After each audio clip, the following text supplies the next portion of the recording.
Good evening, everybody, and welcome to The Real Report. This is the part 2 for my previous video titled Nord Stream Pipeline Sabotage, Start of World War III, Same Day Baltic Pipeline Opens, ? And comprehensive coverage. So if you guys are new here, go ahead and check that video out, or you can watch this video to get the most up-to-date info, which we're looking at right now.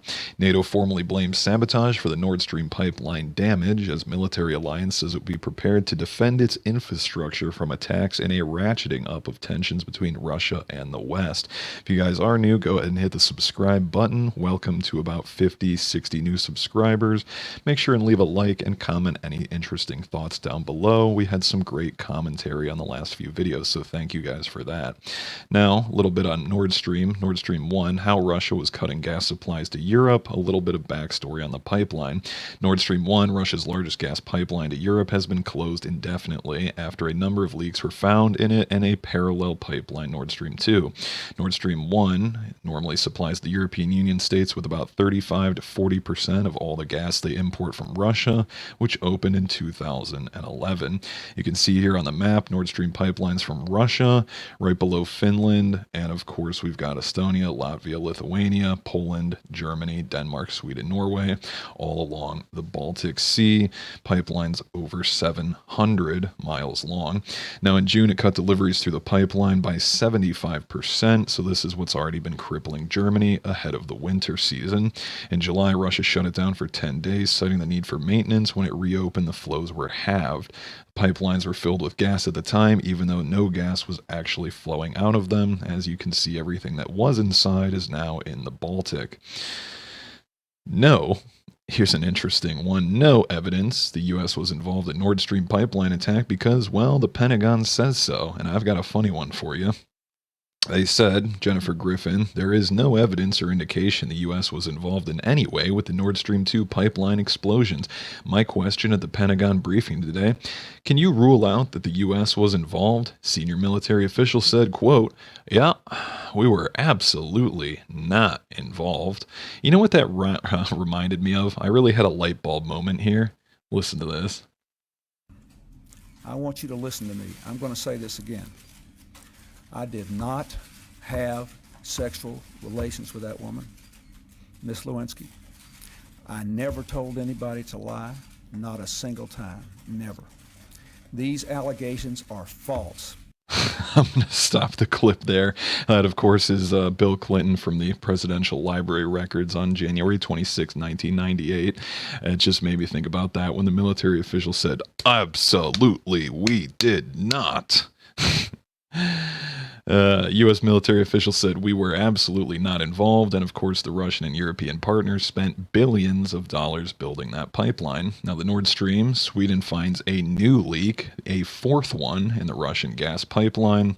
Just today on Thursday the 29th, Sweden has found a new leak in a major undersea pipeline carrying Russian natural gas to the EU, making it the fourth discovered this week. NATO said the incidents were the result of deliberate, reckless, and irresponsible acts of sabotage as things continue to degrade on the foreign geopolitical stage. And basically that meme of all the Spider-Mans pointing fingers at each other for who did it, that's what's going on right now.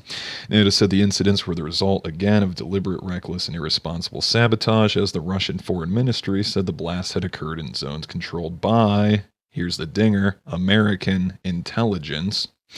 Now, it's clear that a non-state actor could not have been behind the incidents. In other words, they're saying a country was responsible for this.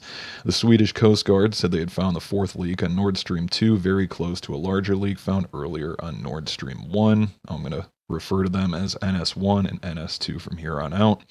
Now, it is very obvious those who are behind the damage, said the head of the International Energy Agency, but they didn't elaborate specifics. Meanwhile, Norway, which is not in the EU, said it would deploy its military to protect oil and gas installations. Now, neither NS1 or 2 is transporting gas at the moment, although they both contain gas. NS1, which consists of two parallel branches, has not transported any gas since late August. and it stretches 745 miles or 1,200 kilometers. Its twin pipeline, NS2, was halted after Russia invaded Ukraine in February. Now, seismologists reported the blasts, and we're going to cover that more in depth in just a second. Sweden said there was no doubt that these were explosions, and also Russia said there are other ways to make European lives harder. They can simply stop the gas deliveries without damaging the infrastructure, told BBC Radio 4. So they're saying, why would they blow it up when they could simply shut the tap off without destroying it? EU vows to protect energy network after sabotage of Russian gas pipeline. Now again, the European Union on Wednesday promised a robust response to any international disruption of its energy infrastructure after saying it suspected sabotage was behind gas leaks discovered this week on subsea Russian pipelines to Europe as gas spewed out under the Baltic Sea for the third day, going into the fourth. Meanwhile, Putin tells Erdogan gas leaks are international terrorism. I want you guys to stop and think about that for a moment. The kind of rhetoric that is being slung around right now is very dangerous, and things could escalate very easily from here. I don't want to fearmonger, but that's just the truth. Putin told Turkish leader Erdogan Thursday in a call that leaks in the NS pipelines linking Russia to Europe were international terrorism. Here's where things get in depth. Germany believes high explosive devices equivalent to 500 kilograms of TNT used to destroy Nord Stream. German security officials believe highly effective explosives were used to blow up the NS pipelines in the Baltic Sea, explosive devices with an effect comparable to that of 500 kilograms of TNT. Only a state actor can be behind the action. Russian leadership, however, described the process as international terrorism directed against Russia. In security circles, it was said that divers or a remote-controlled robot could possibly assess the damage at the weekend, and we're going to talk about robots in just a second. More specifically, drones. It is difficult to predict how many traces can still be found. Now, Swedish National Seismic Network detected a 1.9 on the Richter scale at 2:03 a.m. Swedish time, and a second at 7:04 p.m. on the same day. So that's interesting to note the time difference. Now, the real question everyone's asking, why did the CIA warn Germany of an attack on NS pipelines weeks in advance? That is the trillion-dollar question. Now, NATO saying attacks against the EU critical infrastructure will be met with a determined response. He called the acts sabotage. Now, another quote from NATO: "We, as allies, have committed to prepare for, deter, and defend against the coercive use of energy and other hybrid tactics by the state and non-state actors. Any deliberate attack against allies' critical infrastructure would be met with a united and determined response." Sweden's Coast Guard confirmed the new leak was discovered on the damaged Nord Stream pipeline system in the Baltic Sea on Thursday. One gas bubble again measured 2,900 feet in diameter, while the other is about 600 feet. Again, the EU heads are saying this was deliberate. Finland stating that the only person that could be responsible would be a state actor. UN Security Council will meet Friday at Russia's request to review the damage to NS1 and 2. Russia's U.S. Embassy asked for the meeting as it insists on the need for a comprehensive and objective examination of the circumstances of the unprecedented attacks on Russian pipelines. U.S. attempts to squeeze out Russian oil firms from the global energy market through, quote, non-market methods and sanctions, is what Reuters said the embassy commented on its telegram about the incident. Now, again, they're saying this is international terrorism. NS2 was never operational, and also, to reiterate, EU receives about 40% of its natural gas through those pipelines.